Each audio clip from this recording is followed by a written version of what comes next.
Have you heard a good book today? Magic Media shows the way. Come along, listen and look to a Magic Media talking book. Turn a page and hear the band. You're in Magic Media land, where you hear the children say, have you heard a good book today?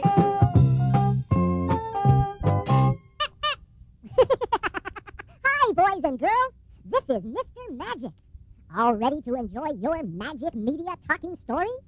Just follow along in your book with the storyteller, and when you hear this signal, turn the page. Now, let's begin. This is the story of Puss in Boots.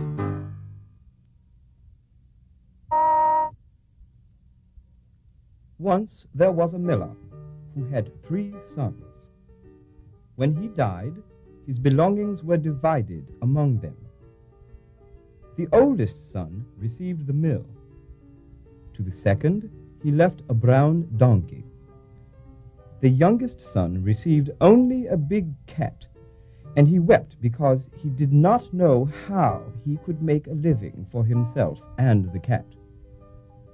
When the cat saw his master in tears, he said, "Give me a sack, a hat, and a pair of boots. I'll help you." The youngest son was so surprised to hear his cat talking that he hurried to get the things the cat wanted. Puss pulled on the long leather boots and slung the sack over his shoulder. He put on the big scarlet hat and went into the forest. I'm a Puss in Boots, and it sure is fun to help the miller's youngest son, and it won't be hard for me. With ingenuity, I'll make my fortune soon, I know. So here I go. Puss put some juicy cabbage leaves inside his sack. Then he laid the sack on the ground and hid behind a tree. Before long, a rabbit hopped into the sack and started to eat the cabbage leaves.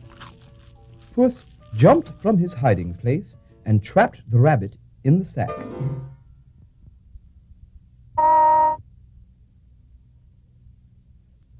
Then Puss hurried to the king's palace with his catch. He said to the king, "Your Majesty, I bring you a gift from my master, the Marquis of Carabas." The king did not know anyone by that name, so he asked, "Where does your master live?" "In a splendid castle not far from your palace, sire," Puss replied. And bowing low, Puss disappeared. But each day he brought a similar gift to the king. One day, when his master was swimming in the river, Puss saw the king's coach, drawn by 2 white horses, approaching. He ran toward the coach, waving his hat in the air. "Help! Help! The Marquis of Carabas is drowning!" he shouted. The king stopped the coach and ordered his servants to pull the cat's master from the river. Puss told the king thieves had stolen his master's clothes. A fine suit was brought from the palace, and the king invited the Marquis of Carabas to step into the royal coach.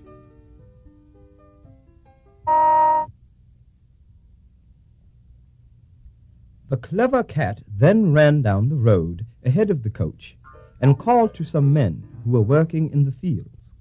"Good people, when the king passes this way, tell him that these fields belong to my master, the Marquis of Carabas.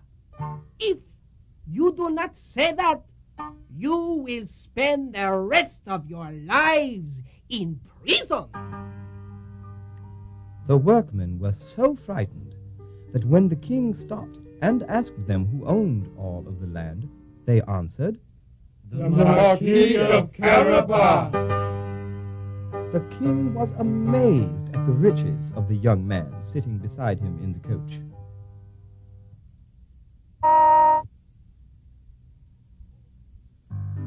In the meantime, Puss arrived at a grand castle. It was the home of a rich and wicked ogre. All of the fields that the king had admired belonged to him. Puss was not afraid of this evil man. He knocked on the door. The ogre received him politely, because he had never before seen a cat who could talk. Puss asked the ogre, Is it true that you can turn yourself into an animal? I'll show you, growled the ogre. and changed himself into a raging lion. Puss shook in his boots when he saw the lion. But he had courage. The lion roared and changed back into the ogre. Can you also change yourself into a tiny animal? The cat asked.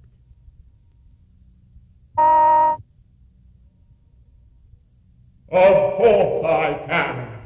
Watch! The next instant, a mouse scampered across the floor. Puss immediately pounced upon it and swallowed the mouse in one gulp. And that was the end of the wicked ogre. It was just in time, because the cat heard the royal coach approaching. He ran to the gates and motioned to the coachman to stop. Puss bowed low. Sire, pray enter the castle of my master, the Marquis of Carabas. Dear Marquis, I didn't know you lived in such a magnificent castle. I must have you for my son-in-law, the king declared.